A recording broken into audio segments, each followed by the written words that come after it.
Ganito lang ang karaniwang Belen sa mga tahanan natin noon, yari sa papel o karton.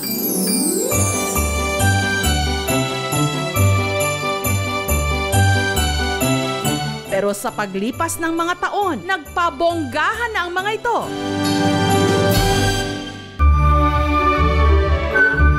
Katunayan, ang Belen na ito nagkakahalaga ng ₱250,000. Ito ang Belen de Manila, pag-aari ng kolektor ng mga santo na si Felix.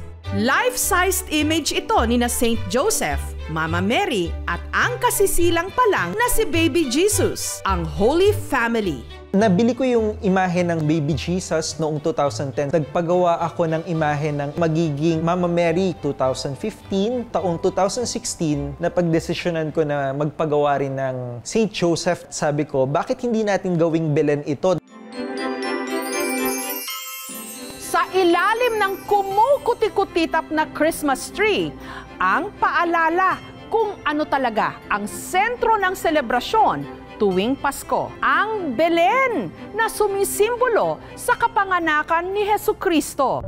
Ang katawan at mukha ng mga imahe gawa sa puno ng santol. Ang buhok gawa sa husi. Ang pasadyang damit na gawa sa silk, imported. At ang korona, gold-plated. Itong Belen ay nagpapakita din ng lalim ng debosyon. Lumaki sa relihiyosong pamilya si Felix. Katunayan, ang dekorasyon ng kanyang cake para sa kanyang 4th at 28th birthday, imahen din ng Holy Family. Excited ako kasi nandun si Mama Mary, si Jesus, si Saint Joseph, yung Three Kings. Hanggang dumami na ang kanyang koleksyon at umabot na nga ng 400. Itong imahe ni San Antonio de Padua, gawa noong 18th century. Yung tiyahin ko, araw-araw nagsisimba. Sinasama niya ako. Makikita ko sa altar, ang ganda ng santo. Turned out, it's a passion na mangolekta ng santo for devotional purposes. Hanggang taong 2016, naging panata na ni Felix na i-display sa Manila Cathedral kung saan siya dating lektor o tagabasa ang kanyang Belen. Since then, parang naging yearly tradition yung paglalabas ng Belen. Bago magpasko, nilalabhan namin o nililinisan yung mga damit. Nito lang Martes, si Felix abala na sa pagbibihis ng mga santo na ilalabas sa altar para sa unang gabi ng simbang gabi.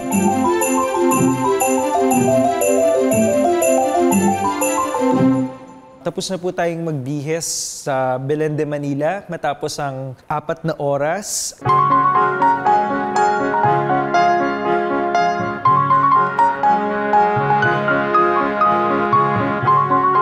Pero kung noon, pwedeng halikan ang imahe ni Hesukristo, ngayong panahon na mayroong COVID-19 pandemic, minabuti muna ng simbahan na itigil muna ang tradisyon na ito ng pagpapahalik sa sanggol na Jesus pagkat maaari itong maging dahilan ng pagkakahawa ng sakit. Lalim ng debosyon, yun ang nagbibigay halaga sa isang Belen. Yung pananampalataya na pinapalalim dahil sa paggamit ng mga larawan or santo.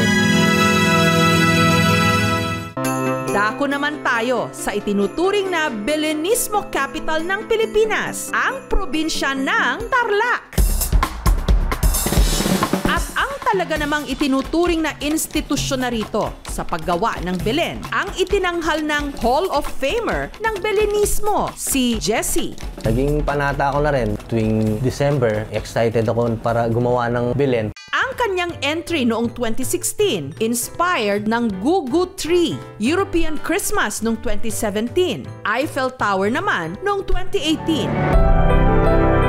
Habang angel at bird's nest naman ang disenyo ng kanyang Belen noong 2019. Yung pinaka-head ng angel ay paper mache at yung katawan naman ay x-ray film.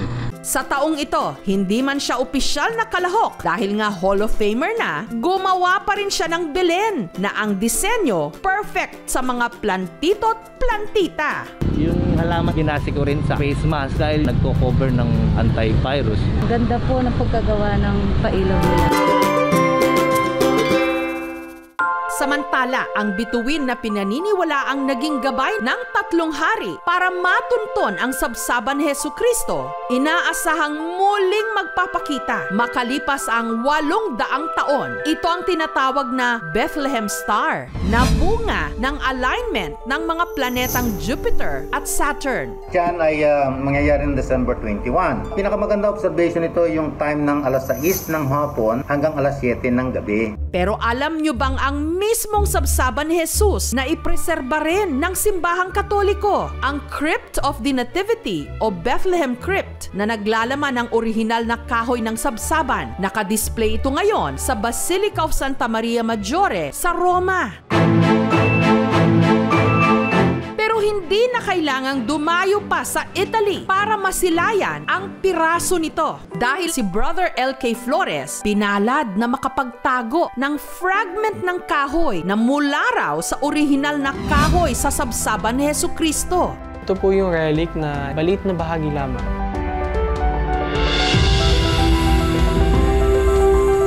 Halos 1 centimeter lang ang laki nito na nasa gitna ng krus na gawa sa pilak. Meron po kaibigang madre na nagtatrabaho kay Pope Benedict. Nagulat na lang po ako na meron siyang pinadalang congratulatory letter from my graduation. Nung binuksan ko dyan po yung cross na may piraso ng wooden manger. Meron itong seal, certificate of authenticity at serial number pa mula sa Vatican. Patunay na itinuturing itong second-class relic. Bilang debosyon nga po sa kanya, pinahihiram po namin ito sa mga simbahan para makalalim yung faith. Ngayong Pasko po, ang inaalala natin ay yung pagdating ni Jesus. And itong relic, ito lamang ay tool upang maalala yon.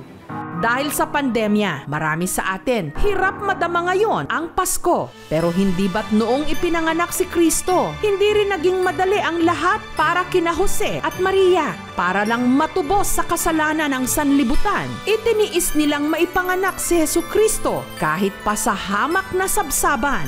O hindi ba? Napakasimple lang naman talaga ng unang Pasko.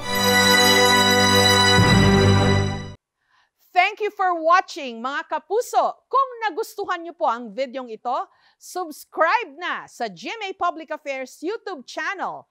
And don't forget to hit the bell button for our latest updates.